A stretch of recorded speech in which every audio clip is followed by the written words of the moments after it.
Hello again, ladies. Would you love to host a Bible study, but you aren't sure which steps to take in order to do so? Which study do you choose? There's so many out there. Well, if you would like to host your first Bible study, let's have a chat. So when you're considering first hosting a Bible study, you need to figure out who you want to host the Bible study for. Is it young high school ladies? Is it new moms? Is it couples, young couples, older couples? Or maybe you would like a mixture of ages to have more of a discipleship feeling about your study. And in the event you invite couples, the husband and wife, just consider they might have to bring their child if they don't have childcare. So put that into consideration as well when you're considering who you would like to host the study for. Step 2, you would want to figure out what you want the study to cover. So there are so many good studies out there now, available on streaming and in just book form, both a combination of the two. You still have your DVD studies, which are also great, but consider your target audience and what would interest them, where are their needs, and meet them where they're at. Young couples will need, a kingdom woman and kingdom man studies, newlyweds, kingdom husband and kingdom wife studies. A very young woman, still in high school, she might be struggling with figuring out where she is in the world and what her identity is. Gear the study toward things like that for her, rather than studies for more of a couple or a woman who's trying to be hopeful and faithful in her relationship with Christ during her time of trying to conceive. Considering the target audience is a great way to help guide you into figuring out which study you want to choose. The next thing you're going to need to consider is location. So you're going to want to choose a location that's hopefully central to the majority of your participants. And this is something that's also important because if it's too far for the majority of people attending the study, there's a good chance that they will have a very nice excuse to not attend regularly. So keep that in mind when choosing a location. Also, if you have decided to invite couples or moms and you've let them know that they can bring their child, then consider a location that is accommodating for the amount of children you'll be expecting. And the rooms have to be separate. What I notice is if you allow children to be in the same room, you don't get as much focus on the actual Bible study and the fellowship between the attendees. So maybe choose a location that has a small adjacent room that will allow easy access to the children, but not necessarily having them in the center of everything, distracting away from the reason you're there, and that is to study the Word of God. Number 4 is set your schedule. So scheduling is always a big difficult because everyone's schedules are so crazy sometimes. I mean, in the States, it's just how we are. We like to schedule our lives so full and we become so busy. So it's helpful to figure out what day and time works best for you. You're never going to be able to accommodate everyone's specific schedule because everyone already has something going on. So be sure to give enough advance notice to people to where they're scheduling you in instead of 10 other things, and figure out what your schedule is and what works best for you, timing in the day of the week. This is going to be, you're the hostess, so it's going to be really important that it works for your schedule. And there will always be those who find it difficult to attend the Bible study. At no point have I gone to a Bible study where everyone's exactly on time or where everyone is attending every single day on time. And that is because our schedules are, a mixed bag. So again, you won't please everyone with the schedule. Just do your best with that and figuring out, again, what works for you. And no one schedule is going to work for everyone. So these These days, we love to send invitations out via email and text. And for a Bible study, that's fine as well. There's no real need to get really official and purchase cards, stock, or official invites to mail through snail mail. That's fun, but most people will be expecting you to do an evite or, email or text, something to that effect, which is just fine. And Canva makes it incredibly easy. And you just go into Canva and they've got some great templates, really easy to use, and it comes out looking really, really nice. I find the more you put into studies like this, the more people will take it seriously and want to attend on a regular basis and know that you expect them to attend on a regular basis. Now, whether or not they actually do is yet to be seen, but be hopeful that you taking your study seriously allows them to see that you expect certain things from them as well.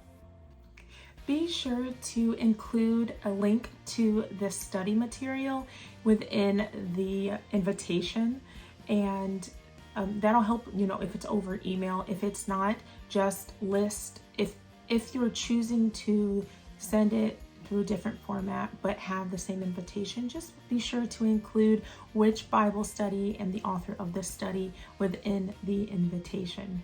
Also include an RSVP date so you know exactly who to expect, the number of your guests before your study begins. This will help with preparing snacks and seating and things like that. Number 6, set up automatic reminders. I really like using GroupMe for this because this app is great. You can set up calendar alerts, notifications same day. You can set up groups within your GroupMe chat that allow for various discussions about the material, and it just allows for further fellowship among the attendees. And you can share pictures there as well, which is great. Be sure to also include a Zoom link if you're including out-of-town attendees. And this is a great option because not everyone will be able to make it every week. I assure you, I get this with studies that I attend, and I get this with the ones that I host. So it just gives people another option, or people who just don't live anywhere near you, who never had any intentions of going in person. It allows them to have access to a Bible study, and for whatever reason they want to join yours, then that's great. Give them access to it, and then just put your Zoom link within the GroupMe chat. Also, it's a great way to have a Q&A for the study within the GroupMe chat. Number 7 is the fun part, planning out your study session. So you want to allot for time for snacks and prayer and fellowship before the actual study starts. So it makes a very welcoming environment for your attendees, something that they will want to experience, every week or every, bi-weekly, depending on when you decide to host this Bible study session. And again, it's all up to you. You have your studies that are 5 weeks long, 6 weeks long, 12 weeks long. So really just consider the length of your study when you're considering how often you're hosting these events. Now, for the first day, I like to have a snack available to everyone. And then after that, there's nothing much going on each day. It just makes it a little easier for me. You can choose to do something else. You can choose to appoint an attendee. GroupMe is also great for this. And appoint an attendee to handle snacks and drinks for each of the sessions, or maybe 2, one for snacks, one for drinks for each given session. And on the final session, it's great to have maybe like a little bit of a party before and after the session is complete. So because it's the final day, it's nice maybe include balloons, maybe have everyone dressed up with a specific color or a theme maybe that would look great in the pictures you take for the study to commemorate the end of the study. You may even want to host an afternoon tea for your final Bible study, which is a great option. Everyone gets lots of tasty treats, everyone is socializing and in fellowship with each other, and it just makes for a lovely afternoon together. And number 8, be thankful. These people are taking time out of their day to visit with you, to fellowship with you. And that's a big deal in some families. I know in mine, I love to just stick with my family and have everything planned out. But it's more like planning out our family time together, not necessarily going off to places to take up our family time. So it is important when people are taking time out of their family time, even to fellowship with other people, outside of their own plans of fellowship. So be thankful. Be sure to thank your guests, your attendees, and remind them that Matthew 18:20 says, wherever there's 2 or 3 gathered, I am there. More or less, it says that. So just remind them of that and really let them know that you are really appreciative of their attending your study. Ladies, do you have any plans for hosting your own Bible study this summer, or are you going to be waiting until autumn to start your very first study? I would love to know, and I would love to know what study you're using. We just finished Revelations study with Margaret Feinberg, and I would love to know who you're choosing for your next study for. I will be choosing Tara Lee Cobble's He Is Where the Joy Is. I am so thrilled to experience one of her studies, and I've watched her on YouTube for a while now, and I'm just so thrilled to have my hands on one of her studies. So sound off in the comments. Let me know what your plans are for your first Bible study. Thank you so much, ladies, for joining me again. I am just so happy that you take the time out of your very busy schedule to join me and have a moment of just calm and listen to a chat. It feels like I'm chatting with you sometimes, but yes.